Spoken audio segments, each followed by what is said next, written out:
Here we are, Journey of an Aesthete podcast. And as guest today for the second time around is art historian, critic, scholar, philosopher, librettist, lyricist, all kinds of things. Maybe things I've forgotten to mention. Author Wendy Steiner. This is her latest book, which is The Beauty of Choice. There's on women, art, and freedom. Now, I'm going to, before I talk a little bit more and turn over the show to you, I'm going to say some things about this.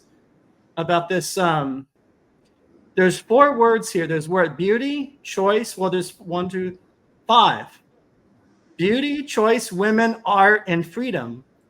You don't need me to tell you, are all words that have been attempted to be hijacked by the right wing. All 5 of them. Think about it, right? Think about free to choose, Milton, Rose Freeman, that kind of capitalist libertarianism, freedom, right? Choice. And think about women being argued, what is a woman? And both, so I'm saying that it's interesting. I don't know if you intend this, but your latest book presents the reader with some of the most loaded abstract terms. Having said all that, I'm sure you'll tell us they're indispensable, all these things, women, freedom, choice. And one thing I want to say is I appreciate about your book. 2 things I appreciate about your book. You introduce, unlike in previous books, this book is more politicized and political, I think. Mm-hmm. And, it has politics on the mind much more front and center. You talk about work on the libretto and the responses you got to Chaucer, and you could talk about that. But it's about politics in a very intelligent way, I should say you make a defense of liberalism, which is always welcome in our current moment, which is in every respect anti-liberal. And I both from left and right, I appreciate that. I don't know if you have thoughts about that, but where do you want to begin about this book and the journey and some of the art you deal with? Very difficult, Bosnian, and where do you want to start with the opera response, or is that what you? Well, we can do that if you like. I mean, the basic sort of thrust of the book is that aesthetics is important, much more important than we normally understand. Yeah, I mean, I remember one time I was introduced to somebody who didn't know me, and she asked what I did, and I said I was an esthetician, and she said, "Oh, great! I had the best facial last week that you can imagine."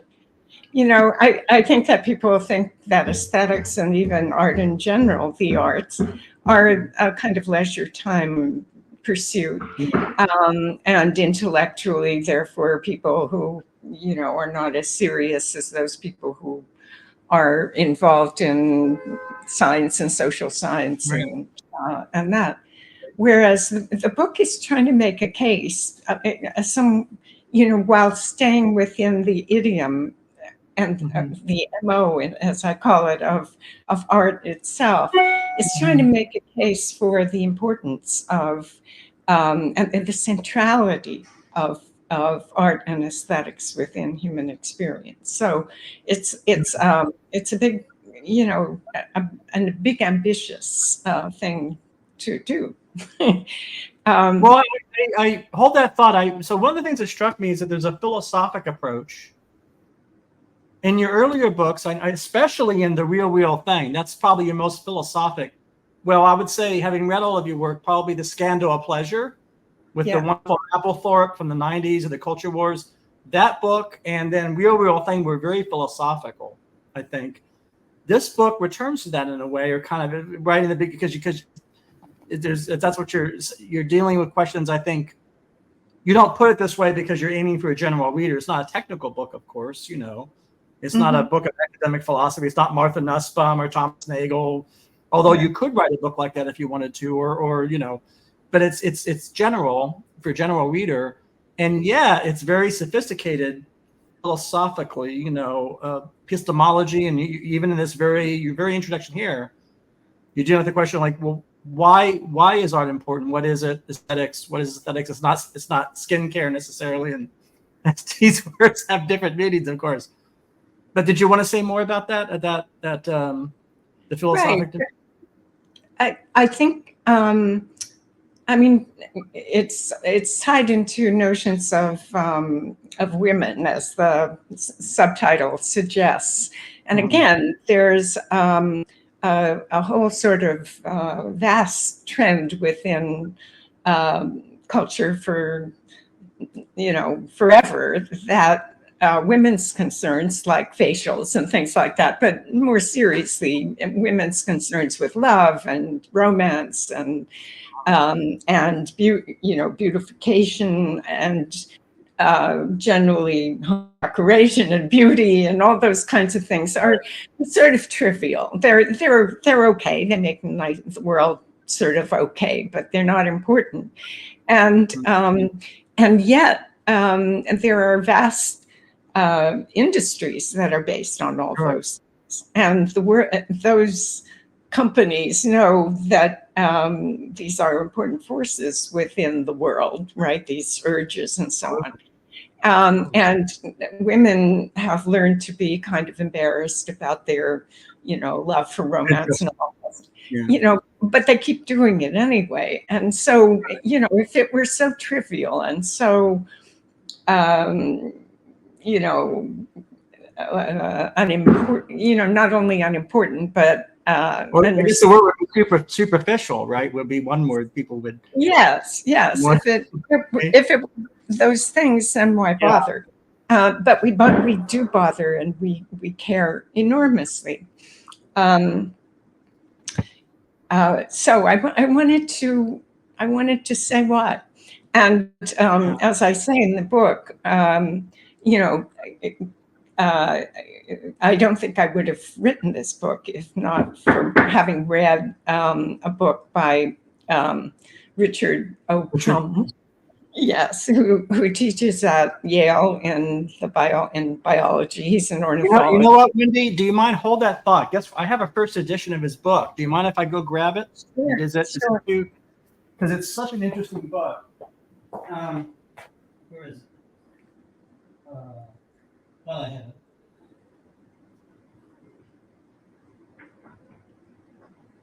Yeah, the evolution of beauty. It's this. They're yeah. Now, I don't want to detract, of course, from you, but this is. I found this a fascinating book. Right, but it's directly relevant. I mean, his argument, which to me was kind of mind blowing, was that in the non-human world, the life world, mating choices are made largely by females, almost always by females. Yeah, and that's right. The effect of those, and he claims the basis of their choices is an aesthetic choice. They're choosing what they like, their preference. They are expressing their taste when they make that choice. And as a result of the choices that they make, peacock tails come in, gorgeous things in the world come into existence because females prefer them. He sort of says that with human beings it's more complicated, but still, female human beings have modified through their choices over eons, modified maleness, so that it makes it easier for them to make the choices that they want, rather than being coerced or something. Right, coerced to make to mate, and which brings in the topic of rape, right? It's how the opera introduction came about. And we live in an era of metoo, which is trying to restructure people's thinking about female freedom and rape and male abuse and so on. So these became, I had throughout all those books that you pointed to of mine, I had been developing this aesthetic notion that differs from the ones that I was educated in from 18th century philosophers about being lifted out of the physical and into a sphere where, and sort of disappearing as an embodied human being and so forth. Yeah. I had been developing a theory that was based on the idea that aesthetic response is an experience of liking that you see yourself engaged in. So you not only like, Beethoven's Fifth Symphony, but you say, this is something that I really like. And things come out of that, well, I want to hear more Beethoven, or I didn't know that I had it in me to like something so complicated. I wonder what, and you explore other things. That a trip to a museum is an experience, or it can be an experience of deep self education about who you are. And it can change your ideas of who you are if something appeals to you that you had no idea you would like. It tells you something about yourself. So, and that these learning about yourself in that way, being pleased, and then seeing yourself being pleased and saying, I'm the sort of person who can be pleased by that. These are tremendously important experiences that people have. And that's one of the reasons we love art so much, because it tells us. So, after God knows how many books that I wrote based on this kind of idea, it had, before I read Richard Prum's book, I sort of got to the point where, it was sort of like, well, good for me. I mean, I thought it was all about that. And some people said that's a nice idea. And so what?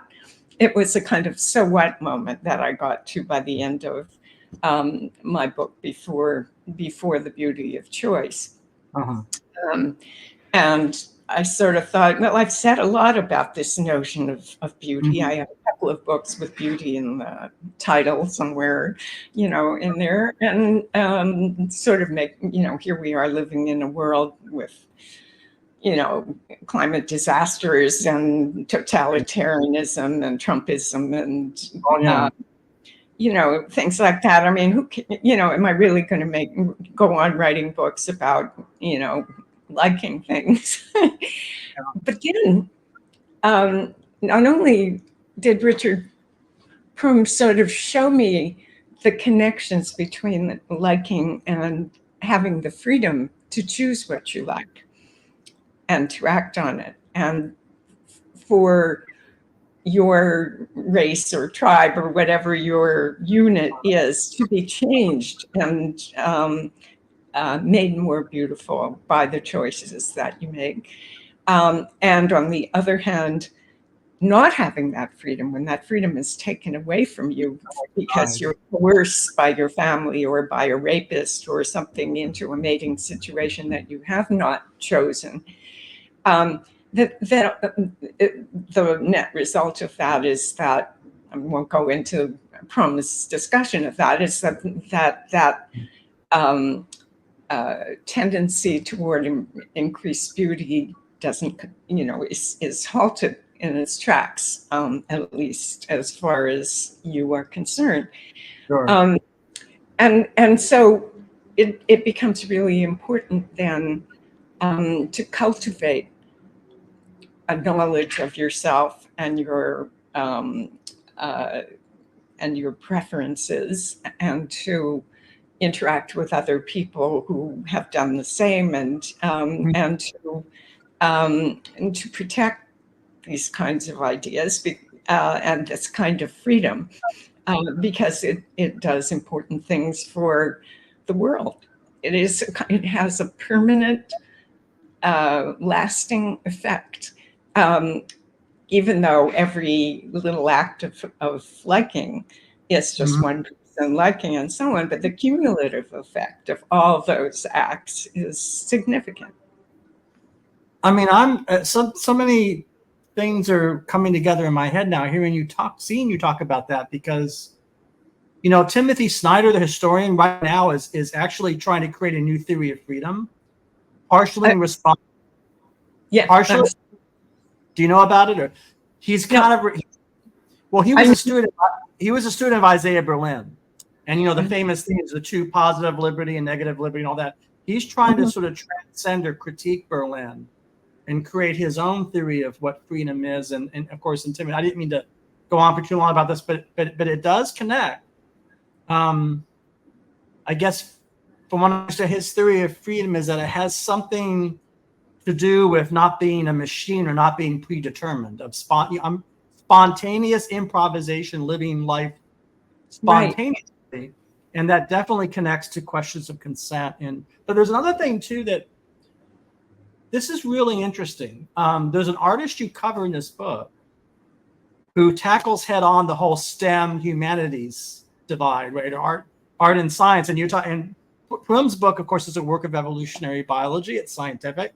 He comes out of the natural science. But did you want to talk about her, about the because it's sort of, yes. She's an extraordinary artist. Yes. That's one of her. She makes these huge installations that are that consist of the pages of her husband's obsolete. Her husband is a planetary physicist. Right. So she uses the pages of his obsolete offprints she applies women's work to them, which is to say she washes and irons and bakes and burns and sews them into, and preserving the words that are in these little fragments of pages and so on, into feathers and into tapestries and into all kinds of things. And she makes a plaster cast of her husband's body, usually his upper body. Do you mind if I show it? Would that be okay? Sure. This is right. But that's so they're as racy. But then she also includes as jargon from the sciences, right? There's a little bit of her work is very complex. I mean, because there's a little bit of satire, I think, of the natural sciences, whether she's explicit about that or not. But I didn't mean to interrupt. I just wanted to show an example of what kind of very explicit about that and very ironic. She's kind of miffed because both her husband and she taught in universities and sometimes still do. And he was, paid gazillions of dollars and shipped all over the world to give papers and stuff. And she was paid next to nothing and had to sit on a million committees and had to pay her own way when she went to places and so on. Yeah. So to her, this sort of reflected the difference in the way that our culture values science versus art. And her response to that is to take the science, the derived science of her husband, to transform it into transcendently beautiful things. The tapestries and the clothes and so on are very, very beautiful. They're also funny and satiric. Very funny. Very funny. But it's specifically her way of carrying on her marriage with her husband, because the names of her her works are the title of the offprint that she has used to make the particular work that she's dealing with. Right. And they have totally weird names, scientific names, small body and gatoplanetary, blah, blah, blah, she uses that and so on. So, but it's her way of re-injecting beauty and pleasure into a very dry scientific business, because You know, his papers are unintelligible to anybody who's not in planetary. Yeah, you have to. Right. But the other thing I wanted to, the next step in this whole thing is that, that, and here we get to politics and liberalism and so forth, is that free choice, the free choosing of individuals in a culture is what we think of as political freedom. And it is analogous to the kind of free choice that of mating and aesthetics and various other things. And, you know, out of the choices in a population is elected a leader, etc. I use the frontispiece from Hobbes's Leviathan, which shows the ruler. It's a famous image where the ruler at the top of this image is composed of the citizens of his country. And so it's an idea of the whole being made up of its parts in that way, and the choices of those parts. Now, in Hobbes's day, there were a relatively small portion of the populace was able to have that citizen status. Sure. But it has, through the extension of free choice to larger and larger parts of the population, you end up with a more and more liberal free population. And you know, women's choices are the model for all that, and the extension of freedom and rights and so on to women is always goes hand in hand with liberal advances and so on. So, I mean, I know these are vast generalizations, but what I tried to do in the book is to sort of show the interconnectedness of all these things. Also, what you said about science and art. You know, those 18th century philosophers were trying to construct a theory of art that would be logically consistent. Because they were philosophers of that ilk. And as a result of that, they had to cut out a whole bunch of factors that go into the experience of art, such as my particular body responding as a body to other things, and so on. And because my body is different from everybody else's body, my choices are different from everybody else's choices.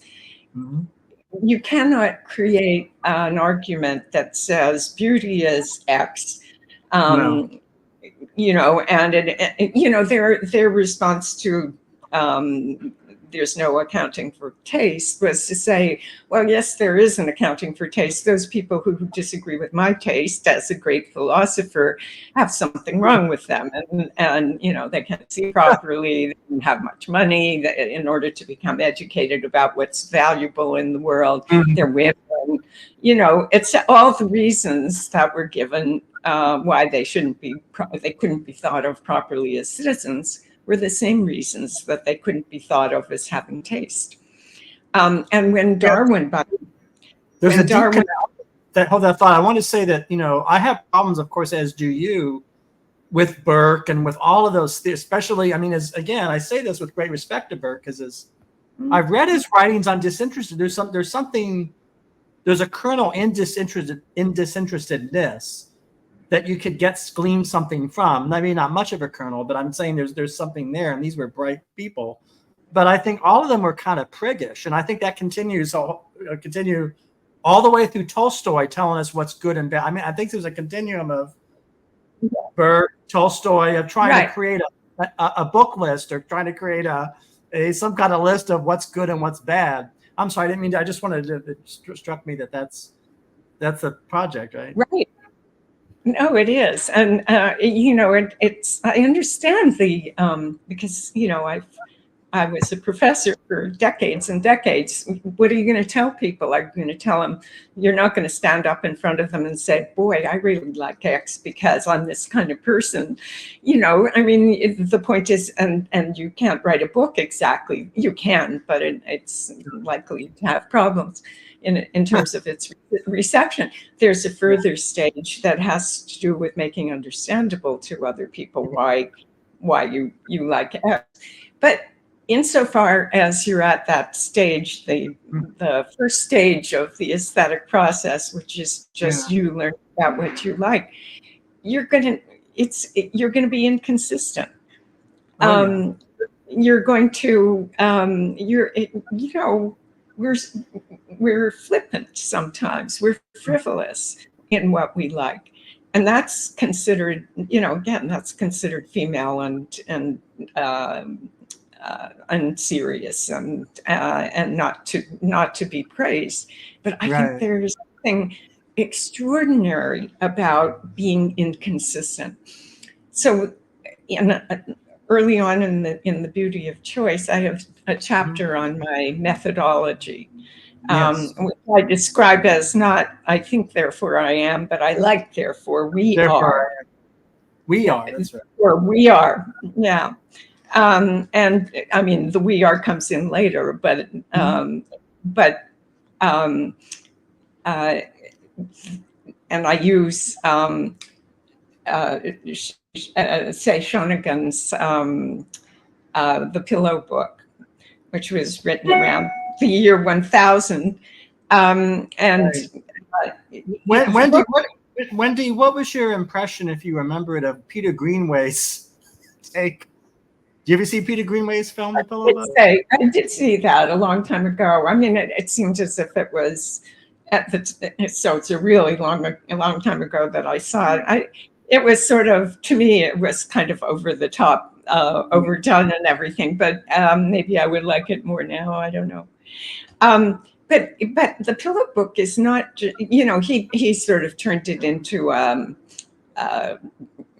highly sexed sort of business. And though it very aestheticized as well, but though Shonigan, doesn't refrain from talking about men and her experiences with them and so on, it's by no means, a huge part of what's in that book. I mean, she's concerned with her preferences, and she makes lists of the things she likes and doesn't like. And I'm not just talking about one list or two lists. There are hundreds of lists in this book, and she sort of describes what she likes. At a certain point, I mean, usually one of the things is she likes oxen with small white stars on their forehead. And she doesn't like it when women's sleeves don't match in terms of length.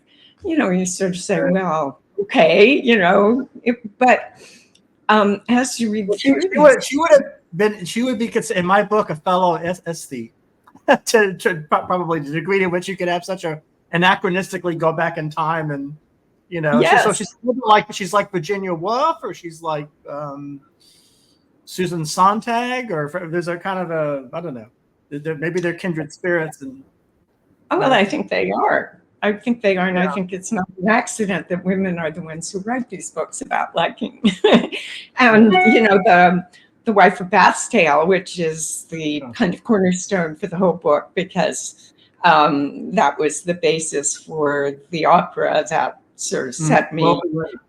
Yeah, and I can explain that later. But in that tale, a knight has raped a maiden, and he's condemned to death unless he can find the answer to the question, what do women want most? So he is, to save his life, he has to take on the idea that women have preferences, and that women like, and that what he has done, of course, is to take away their freedom of choice by raping that maiden. So now he has to make a kind of, he has a year and a day to go on a quest and find out what women want. And of course, he interviews a bunch of women and they all give him different answers. So what is he going to say? And he's in despair. And on the very last day, as always happens in stories like that, he meets a loathly lady, an old ugly lady, who says she can tell him the answer, but he has to grant her a wish. And he doesn't even ask what it is. He's so desperate. He says, fine, I'll do that. So they go back to Camelot, and she on the way has revealed to him what the answer is. The answer is that women want mastery in marriage. And Matt, I know it's an oddly, I'm giving mastery in marriage, I'm giving you the Middle English. Yeah, and that's the way Chaucer put it. And the point is, what does mastery in marriage mean after all? But, it sounds like women want to rule the roost, right? Maybe that's what it is. Anyway, the knight goes back to Camelot. He gives this answer. All the ladies of the court agree. And then the question, and then the question is, what is the lovely lady's wish? And her wish is that the knight will marry her, and he has no choice. He has to marry her. He has to marry her, and in bed on their wedding night, he's very upset because she's old and ugly, and really old and ugly, and he's stuck with her, and she says, it's a tale. I mean, it's funny, He says, he says, she says, what's the matter? And he says, you're old and ugly and you're poor on top of that.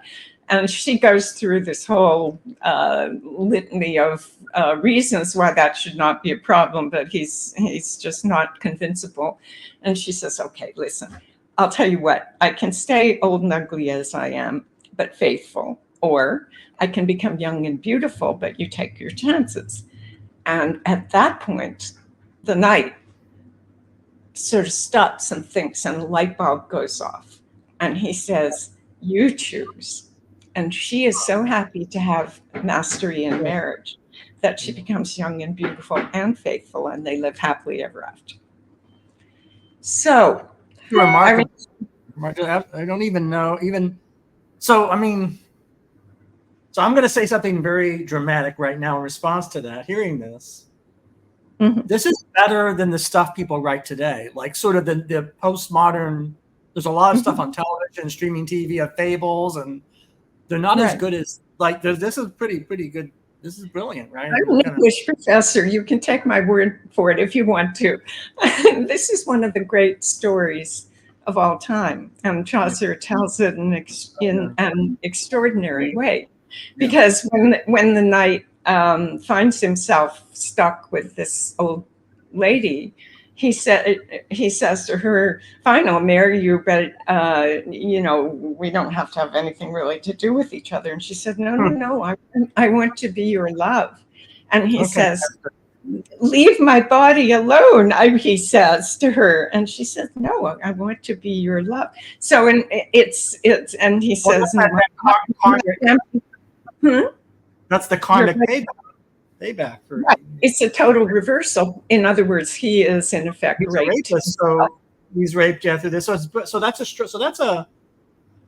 I mean, again, you've said it's one of the great works in the English language. It works in the language, right? That's there's just a richness there. I mean, I don't even. Yeah, that's incredible. Chaucer is pretty good. So the point is, I mean, I had written an opera libretto based on that. And when after untold troubles, I got it actually produced on stage, in front and with glorious singers and blah, blah, blah, blah, blah. And it was, I'd never done anything like that. The next day, there was a YouTube video of a student who had attended this, whom I did not know. A woman, and she said, where does Professor Steiner get off giving a rapist, what he wants in life? Because the knight ends up, with a beautiful young wife, and they live happily ever after, And I was so, I mean, I was so upset and so dismayed. I mean, here I had done this thing. It was really funny. It was, the singing was great, blah, blah, blah, blah, blah. And, it was politically incorrect. A rapist was not executed. Instead, he got his heart's desire. So at first I just, and other people actually have the same reaction to it. It's this was the beginnings of metoo, and rape is not a trivial subject anymore. I mean, it never was, but in Chaucer's day, you could be condemned to death for raping somebody. So it's not as if it's a new idea. Wendy, if I'm to understand the story, he's not a hero. He's he's a right. We've established he has a certain kind of character. So what is at stake in responses like hers? Certain assumptions about the possibility for human change, what I mean is there. Yeah, that's exactly the point. He is, in a sense, given an education. He is condemned to understand what he did wrong. Right. And change his ways. And he does. I mean, he actually gives his wife the freedom that she wants. And for people like this commentator, is that irrelevant or not part of the story or not sufficient punishment? No. This is a rapist rape, and you should be punished, and there's nothing else to it. And, I imagine, I can imagine that point of view, that this is not forgivable. But for one thing, it is a fairy tale, and or based on a fairy tale, and for another, it's a story about education, and I think it's a profoundly important story. I mean, what would be the point of all the art that exists in the world if it didn't have the possibility of changing people in some way, of showing them more than they were aware of before, and having them therefore come to different choices about the things that they do. And that isn't to say that reading the wife of Bath's tale stops you from committing rape or something like that, but neither is it the case that reading it causes you to rape somebody either. I mean, that kind of causality with art is not there. Well, it makes me think about contemporary. I'm sorry, just one. Hold that thought. I'm just thinking about Thelma and Louise, like contemporary works of fiction or film that deal with the accused, Thelma and Louise. What are some? So there's some interesting popular narratives in movies that deal with these same. For sure. I mean, these topics are the bedrock topics of literature through the ages. I mean, Romeo and Juliet is about lovers who truly love each other, who have chosen each other, but are not allowed by their families to do that. Cinderella is about, in this case, it's the man who's making the choice, who, tries every foot in the country to find the one that fits the slipper. Camelot is about, the pain of adultery for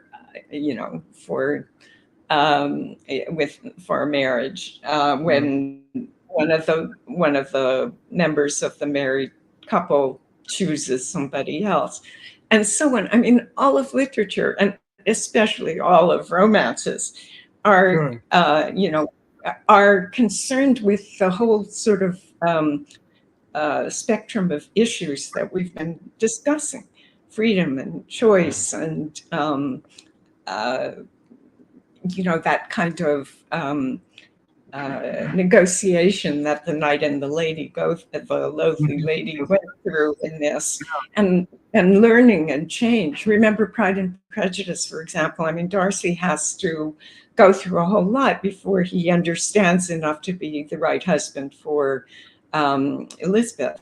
Yeah. Mm-hmm. Well, that's I didn't mean to cut. I didn't mean that you were in a train of thought. I was just trying to want to make sure I got that out before I forgot, I guess. So what but you were going to say about the responses.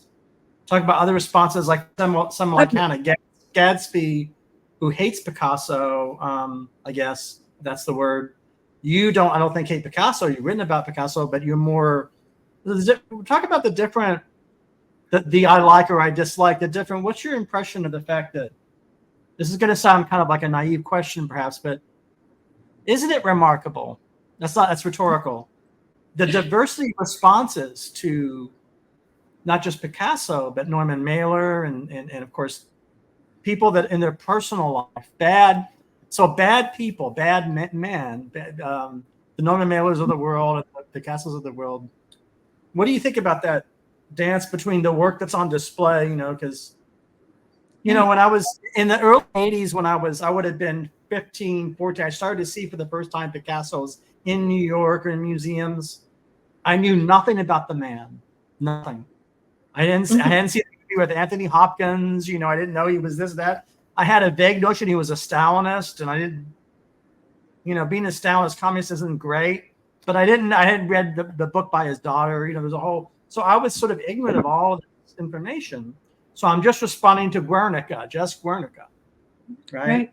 So but then again, it's when people know about the person, negative things, that of course does influence, right? Or can. I didn't mean to go on and on, but you have 2 chapters in your book on Picasso, different Picasso models and Hannah Gadsby, and any thoughts from the mind about all that? Well, this is again, and it's kind of in my, the book is among many other things. It's a kind of telling of the progress of my thought from my early writing on art to the current one, and the Scandal of Pleasure, which is quite old by now. It's like 30 years old.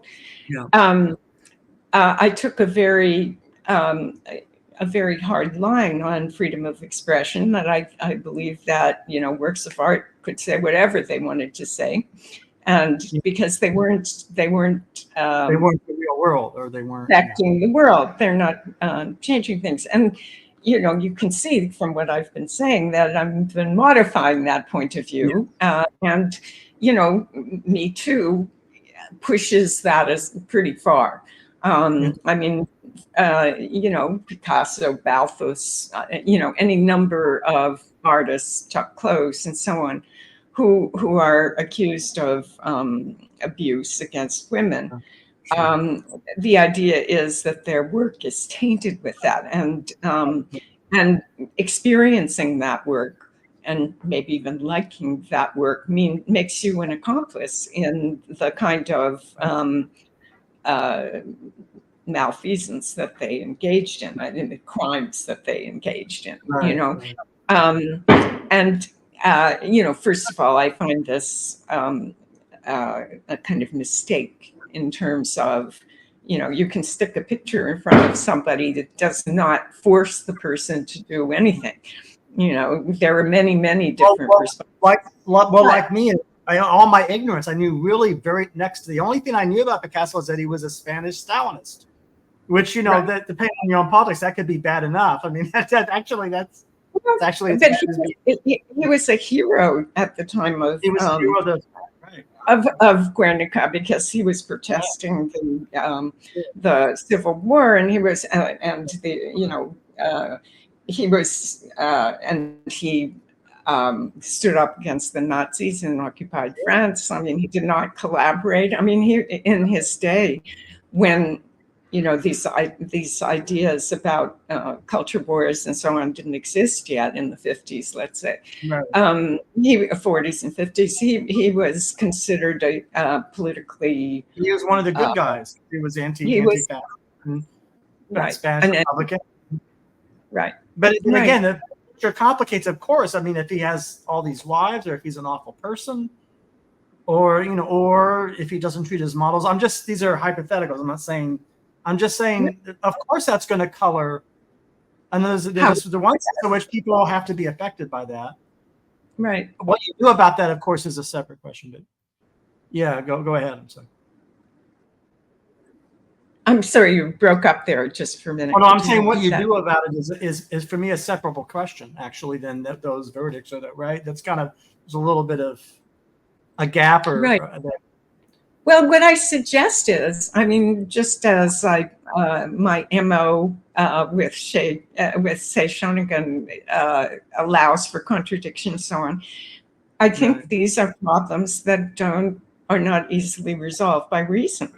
I mean, you can't throw out the works of art and philosophy and cultural whatever of every man who is discovered to be an abuser of women, because long ago that we wouldn't have a lot left. I mean, I don't want to overstate that, but I mean, you know, and for some people that would be a good thing. Start all over. You know, it's too much There of are people that really, there are people that hate all this stuff. They just only, that's another thing too, is that I've met many people that only like contemporary art because it's the people who are in a better environment, or in other words, they're not tainted by the 30s, 40s, 50s, 20th century, right? There is that view. It's kind of it's a kind of Philistine in a way, or modified Philistine, although they would never say it about themselves, is what it is.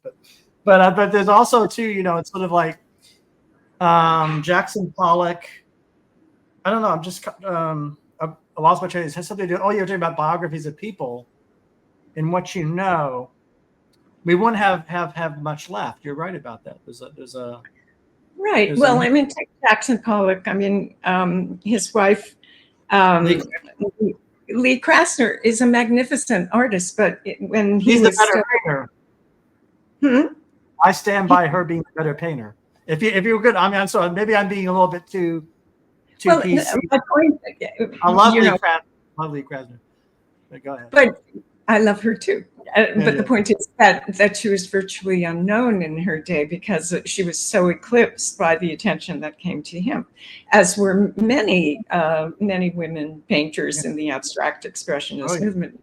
Ninth Street Women, that book is very good on this subject. So, I mean, the issues of male dominance and so on are very important within the field of art. And, it's not so much that they said that Lee Krasner was a bad painter. They just set up conditions where it was almost impossible to know what her work was like in the first place, right? And so now all these exhibitions that women are putting on, women curators are putting together now, and probably some male curators too, are making available for the first time works, meritorious works of art that just weren't available before. So, in other words, all I'm trying to say is that the relationship between an artist's life and the artist's work, and the way that those facts are processed by viewers is unbelievably complicated. It's I'm not going to throw out Picasso. Wendy, not only is it complicated, what makes matters worse is people often are unconscious of it being complicated. What I mean, so it's complex, but then there's a disavowal of the very, and then there was a sort of a matter of just it being simple facts or just being an empirical question. That's kind of the other thing too, Right. Just because, I mean, I'm not going to throw out the wife of Bath's tale because, so that's the kind of. Well, it's like the movie Tar, it's a little on the nose, by the way, in that writing of the movie Tar, where the conductor, the student who, I guess the student exemplifies the kind of far left. It's the biography is all that there's. I mean, I'm a musician, right? I mean, to talk about, I mean, I don't actually, frankly, I'm not able to give a shit because I'm a musician. I'm not able to give a shit that he had 10 kids. I'm not even able to give a shit how that harmed his wife. I'm just not. I mean, what I'm saying is that if I turned off that part of my brain that studies Bach and loves Bach, I could, and but it would create enormous. So in a sense, even though I'm a musician like that character in the movie, I'm the opposite of that young man and that student in every respect. But yet I could carry on a conversation with him because I've been a political activist and I've dealt with far left people. I know how they see the world. So there's a kind of, but that's not really me. And I'm not comfortable with that. But that's interesting. Did you think of that relates so much to your book? What I'm saying is that there are things in culture like that. Yeah, there's a little section on Tar in my book. Yeah, no, because I think that what in the movie, things don't work out so well for Tar, taking the No. position that it makes no difference. And on the other hand, that young man who says those ridiculous things to her about, I just can't take Bach seriously because it's, this BIPOC, I mean, all this jargon and so on. And he got his wife pregnant 20 times, not just 10. Yeah. I mean, that's what, but isn't, see, what I do with that is like, well, here's what I do with that. Bach is a creature of the 1600s and early, right? He's a creature. So maybe 1705. I'm picking a random year. Yeah. Maybe we have to come to terms with the fact that 1705 just doesn't have much in common at all. With our day. It's almost like a different planet. So do people not see that? They don't. I don't know. It's kind of strange. I'm not saying they have nothing. Yeah, but. So, I mean, on the one hand, it does suggest a kind of historical. I mean, in 1705, most people couldn't vote. Not only could women not vote, but if you didn't own land, you couldn't vote in England. And there were countries where you couldn't vote at all, regardless.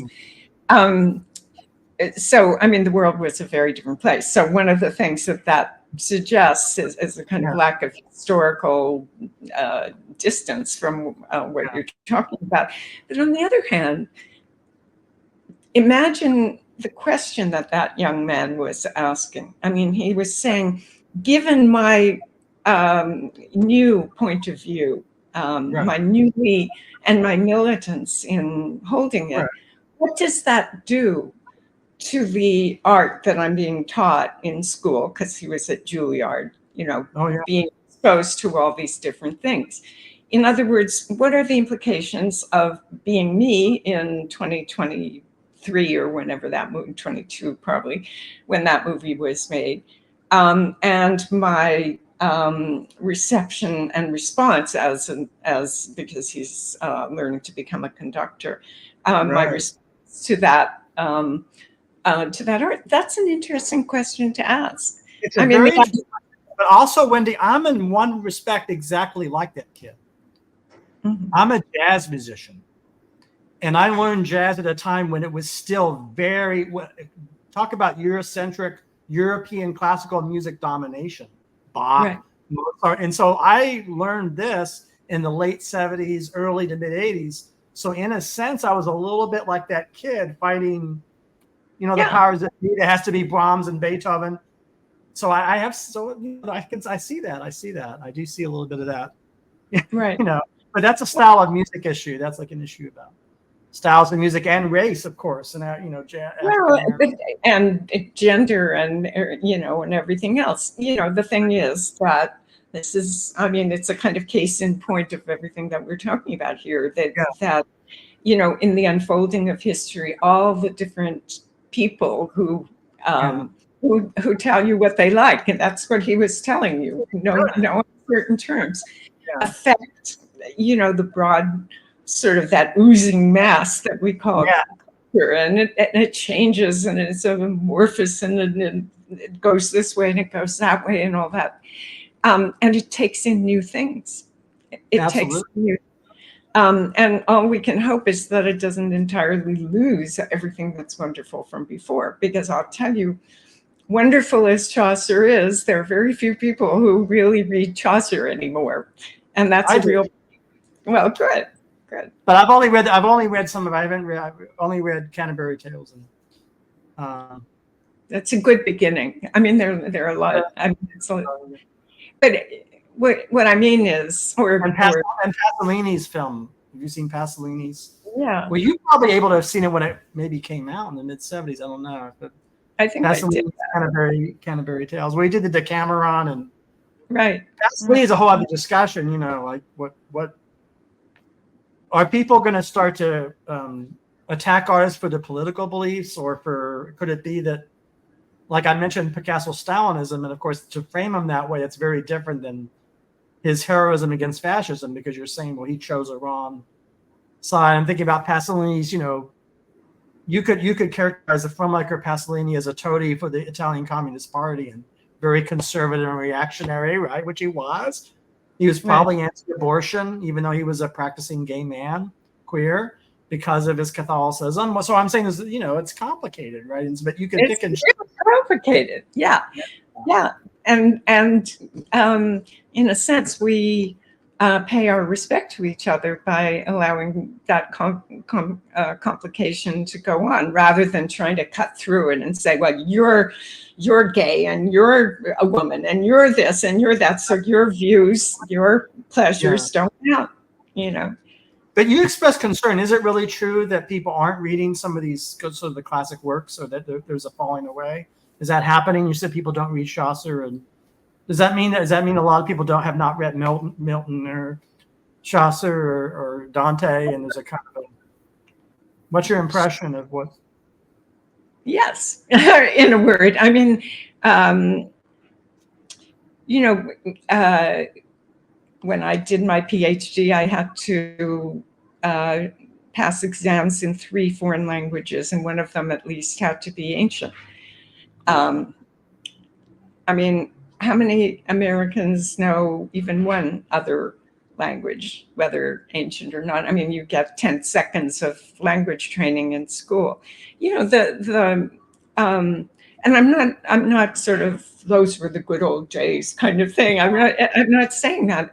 It's just as education changes, because I mean, look at the way that young people now have command of technology. Yes. In a way that I find breathtaking, because I have trouble with that. Well, I would say young people's command of technology, that's their Virgil and Chaucer.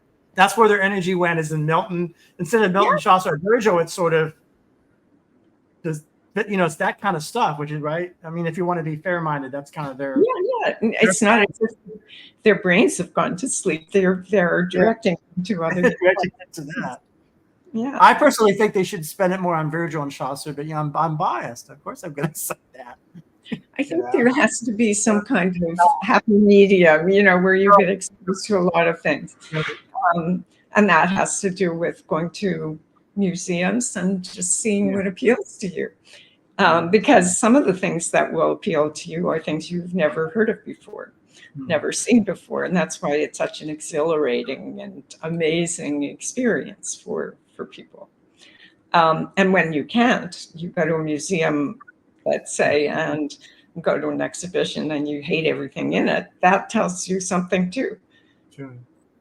Well, that's how I felt for many years as a 13, 14-year-old, trying to like abstract art.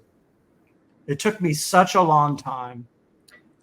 I've spoken about this before because, I was living part of the year in New York. I would go to MoMA, back in 82, 83. And it wasn't. So that's a case of it taking many years. Now, then eventually I did love Franz Klein and de Kooning, but that love was hard won. There was that sort of almost cliched, but for some other people, it might have been immediate. I don't know. Maybe some people, everybody's different. So that's kind of everybody's different. But I mean, for many people, the thing went the other way around. Having been brought up in modernism, high modernism, the things that impressed them as real art were abstract expressionism and cubism and surrealism and things like that, or not only some for surrealism. Okay.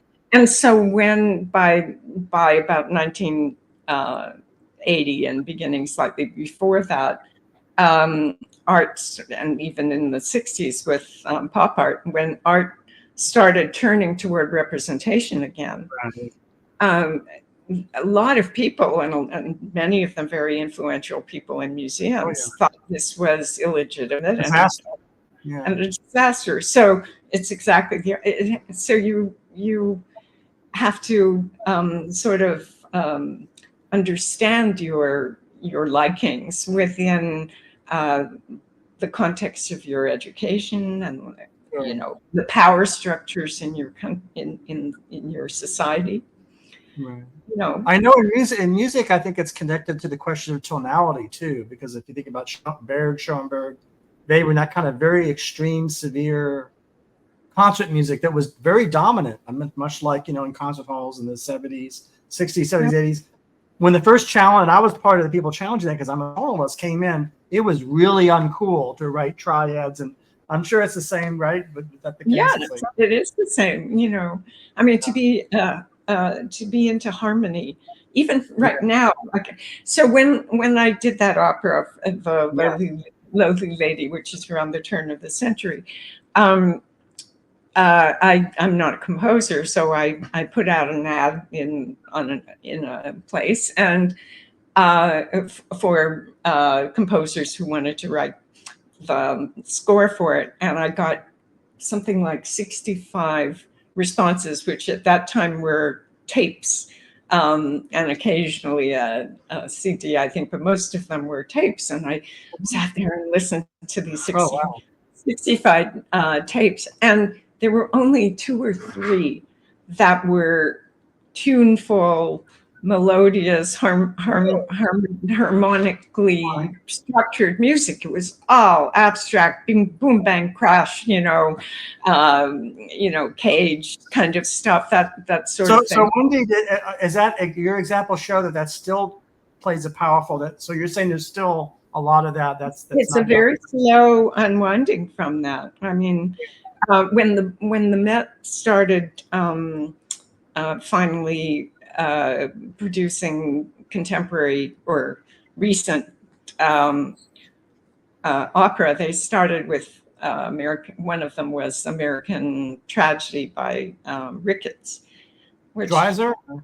Oh, I'm sorry. Dreiser's American Tragedy, but the opera was by a composer called Ricketts. That's right. And then, Nomen Omen and all that. It was, and the novel is extremely long, the opera is extremely long, and there wasn't a melody in the entire thing. And you try listening to atonal music for 3 hours. I mean, you give us a break. So, and that was, I think, it was written, I think, in around 1980, but they produced it again in the early 20th century. So, I mean, it's the early 80s was still, because I was there, I was actually in these schools. So what I'm saying is that 1980 might as well have been, from this point of view, the same as 1970. It was still very much Milton Babbitt, and that whole.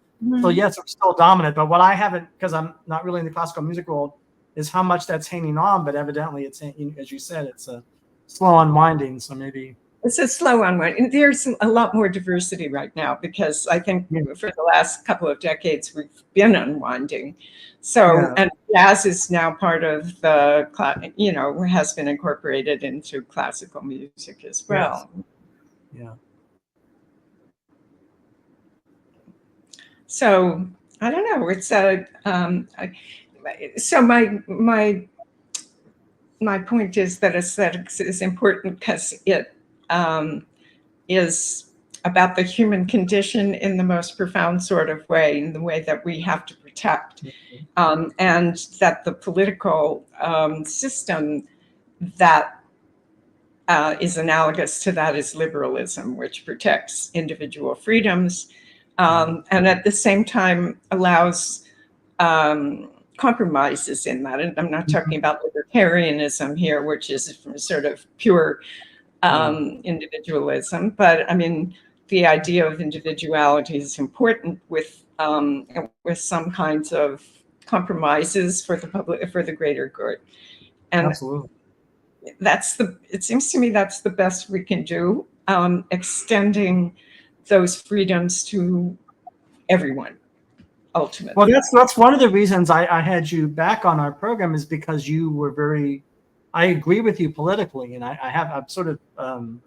I meet many voices that are anti-liberal. I do, and maybe you do too. I don't know. They're kind of don't trust this stuff. So I thought it'd be interesting to get from an artistic point of view, or someone that writes about the arts. That's different than a political philosopher like a Tim Snyder or somebody like that. I think it's more interesting to hear when someone that knows the art, different, right? It's a different perspective. Yeah. Well, and I think Tim Snyder is remarkable and wonderful. I mean, he's a force for good in the world, and so on.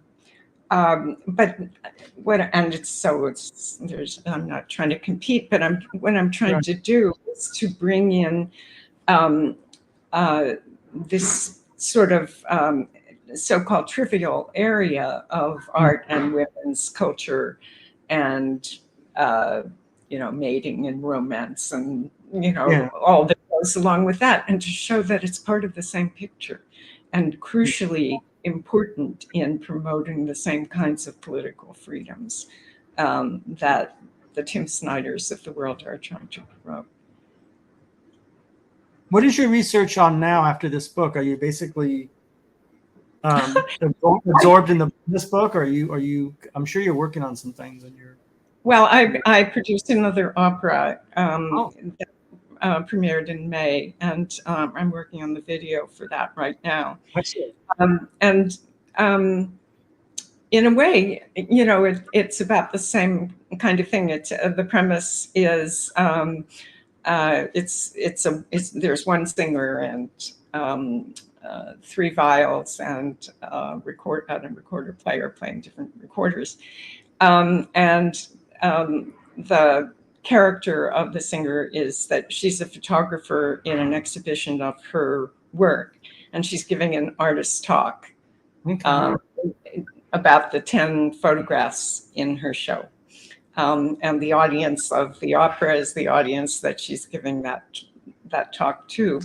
And so it had a projection track that went with it that had these 10 photographs that I had taken, and plus animations based on them, and surtitles, and all kinds of things. I mean, it was a labor of intense love, believe me, and exhausting. And I was also the producer of the entire thing. Wow. I mean, it was, so I'm a little bit worn out still, even though that happened today. But it was a great experience. And what she's talking about there is she's just come from, she remembers, reminds the audience that about a time, or calls to the audience a time when she had been to a performance of Schubert's Winterreise, and on the taxi home, she found herself in tears because he was dying when he wrote Winterreise, and he was only 31, and she was 31, and the program had said the rosiness of life had left him. And I found a program that actually did say that. I got the line from an actual program of Winterreise. The rosiness of life had left him. And she, coming home in that cab, an artist herself, feels that the rosiness of her life has left her, because she's been brought up to keep herself out of her art, right? So that, with this strict modernist sort of thing, that she doesn't want to be made fun of as a woman artist, as an emotional person, as anything. So the best thing is to create works of art that keep yourself out of them, right? But in doing so, she doesn't allow her viewers to have the kind of experience of Schubert that she had in watching Winterreise, and that feeling of connection to somebody in his humanity and his mortality was a tremendously important experience for her. And so she says to her audience that she decided she wasn't going to do things that way anymore. That she was going to include herself in her work. And so these 10 works, the whole thing is called Upon Reflection, because upon reflection she decided this, but the works are all use reflections and superimpositions and things that are undoctored photographs, but they all show reflections in water and glass, and they're very complicated to look at. And very often her shadow or her reflection is part of the picture, but very subtly so you have to look hard for it. So she says, after telling this story, she says, here are my 10 works. If you can find me in them, perhaps you will, the rosiness in your life will come back, and as it would in mine. And so it's an invitation to the audience to connect with her as an artist. So there she's letting herself in for the kind of thing that we were talking about the Juilliard student and Bach and all the controversies. In other words, take me into account as part of your experience of the work, because it's only when I feel you doing that I feel that here I am being heard. Like, why do we make art? We want people to connect with us, to connect with what we care about. And so when I make something that I like, I want other people to like it too, and to see me liking in my work, and to see themselves liking in my work, and so on. So it's all that mirror stuff and reflection and all that. Yeah.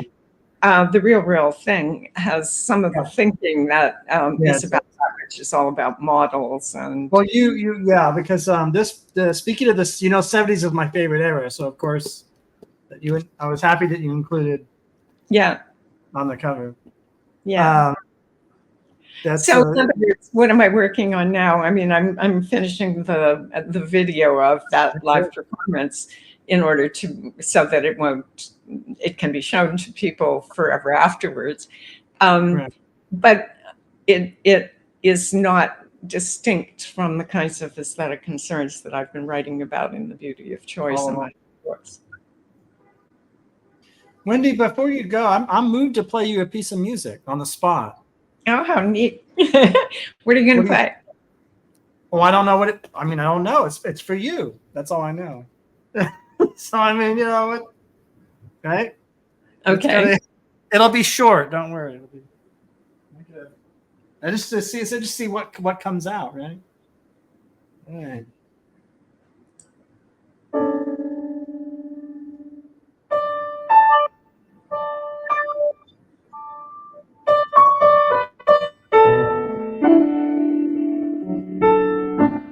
Can you hear it?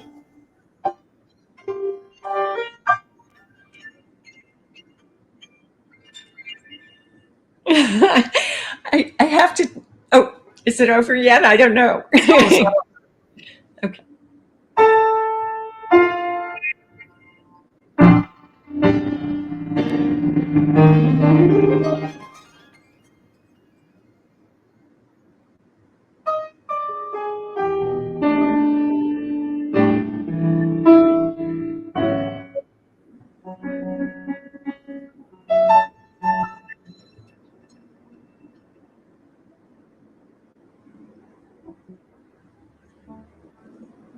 That's it. Short, because you have to go, right? So that's it. I have to tell you that I have a 6-year-old grandson who I have 3 other grandchildren too, but my 6-year-old grandson likes to play on the keyboard, but he hasn't taken lessons yet. And I was sent, about a 20-minute clip of something that he played, which showed. I thought it was extraordinary in terms of its sense of tempo, but it sounded not unlike what you played in the sense. So I sound like a 6-year-old. Okay, well there. Yeah. You want to play it now, or is it kind of? Do you have it there? I would have to get out of this thing and find it. But. Well, when I was 6 years old, I had not touched a piano yet. I started late. I started at age 8, 9. But you folks there, they start their kids at 3 and 4. I missed all that, unfortunately. You start when you start. I don't know. I had a very strange childhood because I didn't have access to a musical instrument, but my parents took me to see Cowboy Mouth with Patti Smith and Sam Shepard is a 4-year. So I mean, I was exposed. So yeah, there's kind of. That's great. Yeah, it is great, but that makes you a little twisted in a way. You kind of, I mean, I'm like, I don't know. But that was my piece for Wendy Steiner. It was like, what is it? Well, I appreciate it. I appreciate it. You should. It's recorded, right? So I'll be able to hear it. Well, that's good. Yeah. Right. See, the problem is the settings of the audio. You have to, and I didn't really. I just jumped at the piano, so I don't really know how it's set up. Go ahead. You're gonna. A lot of the notes didn't sound. I don't know. There's something about this kind of transmission. Yeah. I was noticing that too. That there was some kind of, but that's why I stopped playing. I thought, well, I'll just throw it in there. Right. Look, this is an improvised. We're improvising right now. This is. Well, this whole thing is improvised, and it's right. I mean, we have no script, right? You don't. Mm-hmm. I mean, not to say anything, Mom. Do you have a preference in terms of when you see movies? Do you like both, or scripts, or in terms of improv? I have very eclectic movie taste. Right. I mean, most movies are scripted, aren't they? They are, yeah. They are. I don't know, but there's so many movies. What have you seen recently that you like that you say I have to recommend this, or a book that you read that really shook you up, or that you want to recommend? Anything I saw Poor Things, which I thought was remarkable, and I have since read the book, which is also a novel, which is remarkable too. But I love the movie. I think they did a brilliant job on it. So I really like that. And this is going back a little way, but I thought the Barbie movie was just to die for. So I feel that you and I are the only ones. What I mean is that I really love Barbie. I think it was like the best film of the year, I think so. We agree on that. That's a remarkable film. But I know many people that just aren't moved by it, or don't get it, or for all sorts of reasons. Again, that's I mean, I think that people that don't like it, I don't think it's necessarily that they don't like the themes of it. I think a lot of people just don't like a certain kind of stylization. Mm-hmm. And they don't want to own that they don't understand musicals or stylization itself. I mean, that could be a lot of it. I don't think it. Right. I mean, people are musicals. Yeah. Yeah. It's like the Joker movie, which with Phoenix. I think that's a brilliant movie. Not the one. I haven't seen the one that just came out. I mean, the one that was released a couple of years ago. Well, with the talk show, and ends with the talk show like King of Comedy, right? He goes in to De Niro, right, and Joaquin Phoenix approaches at the end of Joker, right? The talk show at the end, right? And there's kind of almost an assassination type thing. It's almost like a reference to King of Comedy, a little bit. Scorsese's King of Comedy, or Taxi Driver. There's that kind of feeling about it. But again, that's another movie that a lot of my friends hated. That movie, hated Joker. I don't know. What can I tell you about people? Wow. So how are we doing? Well, did you anything else you wanted to say before we conclude, or is there something that you want to mention that we have mentioned? Well, I think no. I mean, I read my book. I want to say that.